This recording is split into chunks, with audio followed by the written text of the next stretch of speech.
Jake had always been a man of routine. As a father of two and a full-time construction supervisor, his schedule was tight. Saturdays were his only chance to catch up on things around the house, and with the July sun rising earlier and hotter, each week, he decided to mow the lawn at 6 a.m. sharp to beat the heat. It wasn't ideal. He knew that, but he figured a quick half-hour of mowing before the sun turned the yard into an oven wouldn't hurt anyone. Us. After all, it wasn't like he was blasting music or revving a motorcycle, just a basic electric mower humming across the front yard. He slipped on his ball cap, grabbed his coffee thermos, and quietly rolled the mower out of the garage. The sky was still tinged with deep orange, the birds were chirping, and the neighborhood lay mostly still except for a few early risers walking their dogs in the distance. Jake gave a nod to Mr. Reynolds, who was out grabbing his newspaper, and got to work.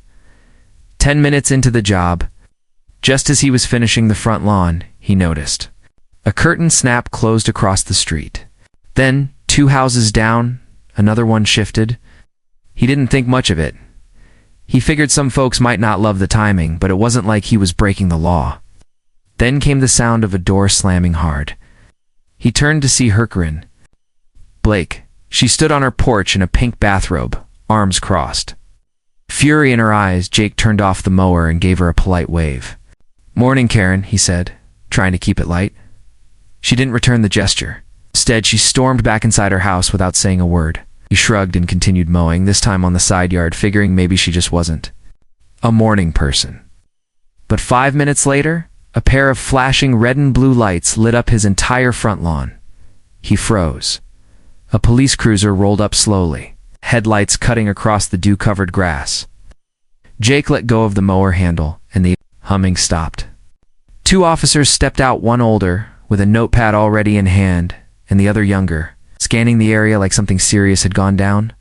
Jake raised both hands slightly and walked toward them.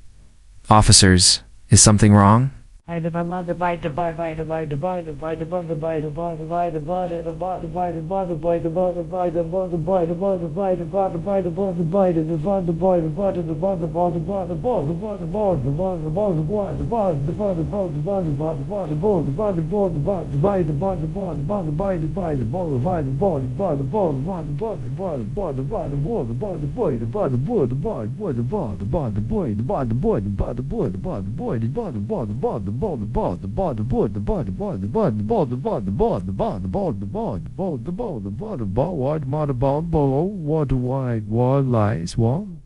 I was in the ball, why by we be done by why I by I central why did the Rashad. Older one glanced at his notepad. Got a call about a disturbance, possible altercation and aggressive behavior. "You live here?" Jake blinked. "Yes, sir. I was just mowing, that's all." From the corner of his eye, he saw Karen again, now on her porch with her arms folded, speaking loudly into her phone for all to hear. Yes, he was yelling and threatening people, officer. It's an ongoing pattern. I've told the HOA before. He's dangerous. Jake's jaw dropped. That's not true. I haven't even spoken to her since last week's BBQ. The younger officer looked embarrassed, but professional. "Sir, can we just ask you to shut down operations for now? Surly, and some of the residents are ... sensitive." "Sensitive is one thing," Jake muttered, "but calling 911 for mowing my lawn?" The officer gave a tight nod. "Will file a report and leave it at that. No charges, but let's not escalate it." "Okay." Jake looked up at Karen, who gave a smug smile from her porch, sipping her coffee like she'd won a war. He nodded slowly to the officer. "Fine, I'll stop for now." As the cruiser pulled away, Jake stood alone in the quiet morning light, stunned. What was supposed to be a simple chore had turned into a public scene, and now it was personal. Sun was fully up now, casting long shadows over the trimmed half of Jake's lawn. He sat on the porch steps, still holding his coffee cup, his mower resting silently against the garage wall. Its quiet that followed the police visit was heavier than before. It wasn't just morning silence. It was tension, thick and unspoken. Karen had gone back inside, but the damage had been done. Jake didn't like being embarrassed, especially in front of the whole neighborhood, especially not over something so ridiculous. About half an hour passed before he stood up again. He didn't finish the lawn. He didn't feel like it. Instead, he went inside, showered, and sat at the kitchen table scrolling through his phone. That's when the group chat lit up. Neighborhood Watch. The unofficial HOA texting group everyone in the cul-de-sac was part of. A few neighbors had already chimed in. Tom R. Hey, Jake saw the cops earlier. Everything good? Marissa D. She really called the police because of mowing? At 6 a.m.? That's nuts. Jake B. Yeah, cops showed up. Karen said I was threatening the neighborhood. I was mowing grass. Laura T. She once called the fire depot when my sprinkler went off at 10 p.m. Said it sounded like a leak. Jake chuckled. So it wasn't just him. That helped. But he still felt frustrated. How could one person stir up this much trouble and never be held accountable for it? He stood and looked out the window, watching the quiet street again. His eyes landed on Karen's house. Perfect flower beds, porch plants measured and aligned like soldiers, wind chime placed just right, not a single blade of grass out of line. It was like she ran the neighborhood from that porch, and no one had ever pushed back hard enough to make her stop. Late that afternoon, Jake was out by his truck, organizing some tools, when he heard someone approach. He turned to see Officer Daniels, the younger cop from that morning, walking up the driveway. Hey, Daniels said. You got a minute? Sure, Jake said cautiously. Something wrong? Daniels gave a half shrug. Not really. Oh, just wanted to clear the air. You didn't do anything wrong this morning, for the record. Our hands are tied when someone calls 911. We have to respond no matter how minor it is. But between you and me, that wasn't an emergency. It was HOA drama, and it's not the first time we've gotten calls from your street. Jake frowned. Let me guess, Corinne. Daniels nodded. She's called us 6 times in the last year. Once about a dog barking. Once about someone's Halloween decorations being satanic. And now mowing the lawn. Jake laughed bitterly. So she's got a history, she does. Look, I'm not telling you what to do, Daniels said. But if you want to file a formal complaint with your HOA, or even your city's neighborhood relations department, you'd have a case. That planted a seed. Jake hadn't thought about it beyond his personal annoyance. But maybe it was time someone stood up to the tyranny of clipboard-waving Karen. Appreciate you saying that, Jake said, shaking the officer's hand. Really? After? Daniels left. Jake leaned against his truck and exhaled slowly. This wasn't just about lawn mowing anymore. It was about principle. About being bullied in your own neighborhood by someone who twisted the rules to her liking. And if Karen wanted to treat the HOA like her personal kingdom, Jake was more than ready to knock on the castle door. It wouldn't happen overnight. But something had shifted. Jake wasn't just angry, he was motivated. He had a feeling some of the neighbors felt the same. Jake didn't waste time. The next morning, coffee in hand and determination in his step, he sat down at his desk and pulled out the thick binder labeled HOA welcome packet that had collected dust since he moved in 3 years ago. Inside, it were neighborhood maps, outdated newsletters, and finally the Holy Grail, the HOA bylaws. He flipped through them slowly, scanning every page for anything related to noise ordinances, quiet hours, or lawn maintenance rules. It didn't take long. There it was, clearly printed under Section 8.2, Noise Regulations.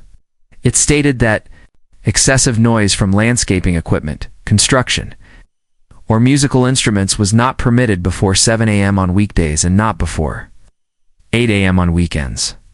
Jake blinked. He reread the sentence, just to be sure. Saturday Day was clearly a weekend. He'd started mowing at 6 a.m. So technically, yes, he had jumped the gun by 2 hours. But that didn't explain the police call. A simple neighborly complaint, or even an HOA notice, would have sufficed. Instead, Karen had called 911, claiming he was threatening the neighborhood. Jake knew this wasn't about noise, it was about control. Still, he had broken the rules, so he didn't want to defend the mowing itself. But the way Karen escalated things, that's where she crossed the line. He pulled out his notebook and started jotting down notes. He listed every incident she'd caused in the past year that he could recall. Reporting the Johnsons for painting their shutters without HOA permission, demanding that the Thompsons take down their inflatable Christmas decorations by December 26th, and even trying to fine the Parkers for leaving their trash cans out past 9 a.m. Jake knew these weren't isolated events. They were a pattern, and people were tired of it. He opened the neighborhood watch chat again and sent out a message. Jake B. Hey, looking into the HOA rules. Seems like Karen's been misusing her authority a lot lately. If you've had issues with her, would you be willing to share the details with me? Within an hour, the responses started pouring in. Tom R. She'll fine me $100 for a dead lawn patch. It was literally from my dog peeing. Took me 2 weeks to get it reversed. Laura T. She knocked on my door last fall because my Halloween wreath had fake spider webs and said it was inappropriate for children. She told my husband to park our second car 3 blocks away because it disrupted the view of the street. It's a Honda Civic. Jake compiled every message, every screenshot, every petty complaint. His file was growing fast, and it was clear Karen wasn't just annoying, she was abusing her position. The more stories he gathered, the more he realized she'd created a neighborhood culture of silence and fear. People didn't speak up because they didn't want to be the next target. But Jake wasn't afraid anymore. He started researching HOA policy procedures. Turns out, the president could be removed with a 2/3 board vote or a majority neighborhood petition. He dug deeper and confirmed it his. HOA allowed for a special community meeting if 30% of residents requested one in writing. He printed copies of the petition form and made a plan. Over the next week, he would go door to door, respectfully asking neighbors if they were fed up. No pressure, no drama, just facts and a chance to take their power back. He looked out his front window. Karen's house sat still, quiet, her blinds always half closed, like she was watching the world with suspicion. She had ruled over the neighborhood like a monarch. But Jake wasn't interested in being a subject anymore. He was organizing a revolution, polite, procedural, and perfectly legal. It had just begun. The following Saturday, Jake woke up with a clear mission. He had spent the past 5 days knocking on doors after work, having polite but honest conversations with neighbors who were tired of Karen Blake's reign over the HOA. Most of them didn't need much convincing. They had their own stories, petty fines, rude emails, and humiliating public scoldings at HOA meetings. One neighbor, Ms. Edwards, who'd lived in the neighborhood for over 20 years, had tears in her eyes when she signed the petition. It used to feel like a community, she said. Now it feels like we're all just trying to stay off her radar. By Friday night, Jake had gathered signatures from 37% of the homeowners, enough to trigger a special HOA meeting. He submitted the petition formally, including an email to the HOA secretary, who was clearly surprised but said they'd review it and notify members within 72 hours. It was official. Kieran couldn't ignore this. On the evening of the meeting, the clubhouse parking lot was more crowded than it had been in months. People arrived early. Folding chairs were set up in rows, and residents chatted in hushed tones, unsure of how things were going to unfold. Jake arrived just before it started, carrying a folder filled with statements printed HOA rules, and a neatly organized binder of complaints from neighbors, some anonymous. Some signed. Karen entered 5 minutes late, as if to make an entrance. Dressed in a sharp beige suit, clipboard in hand, she walked down the aisle like she owned the place. She gave Jake a cold glance before taking her usual seat at the front of the room behind the podium. The tension in the room was thick. The HOA secretary opened the meeting and read the petition aloud. We are here today to address concerns raised by residents regarding HOA leadership. Specifically, actions taken by President Karen Blake. Murmurs spread through the crowd. Karen stood, calm but clearly irritated. I believe this entire meeting is a waste of time, she said flatly. Our HOA has been following procedures to the letter, and if some residents can't handle a little structure, that's not my fault. Jake stood up and cleared his throat. With all due respect, this isn't about structure. This is about abuse of power, intimidation, and fear tactics that have made people dread living in their own homes. He stepped forward and placed his binder on the podium.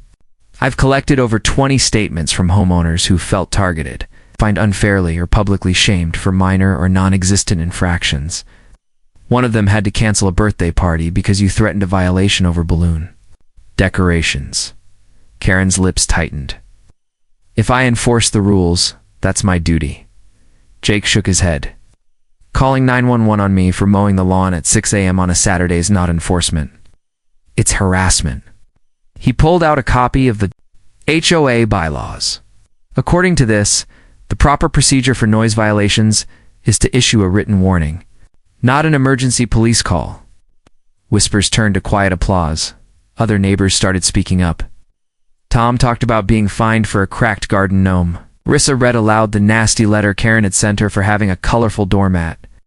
Even the quiet Mr. Fisher spoke up, recounting how Karen once measured his fence with a tape measure because she eyeballed a discrepancy. The vote was proposed. The board members looked hesitant, but the room's energy had shifted. One by one, hands were raised in support of removing Karen from her position. It wasn't unanimous, but it didn't need to be. The final tally was enough. Karen Blake was officially voted out as HOA President. She stood there in silence, her face pale, her lips pursed tightly. She gathered her clipboard and walked out without a word.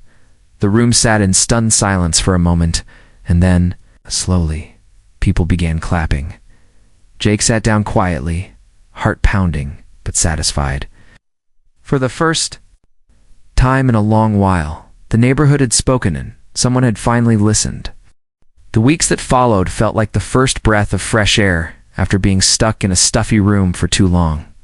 For the first time since Jake moved into the neighborhood, there was a real sense of community. The once dense atmosphere was replaced by casual greetings, friendly waves, and neighbors lingering on their lawns just to chat. The shadow Karen had cast over the block was finally lifting. After Karen's removal, the HOA board moved quickly to appoint an interim president until the next scheduled election. To everyone's surprise and relief, the board nominated Laura Thompson, a longtime resident known for her calm demeanor, fairness, and community potlucks. Laura didn't want power, which was exactly why people trusted her to have it. One of Laura's first actions as interim president was to hold a casual open-air gathering in the neighborhood park. No clipboard check-ins, no speeches, just hot dogs, lemonade, and a chance for people to connect again, without the fear of being reprimanded for the color of their patio chairs.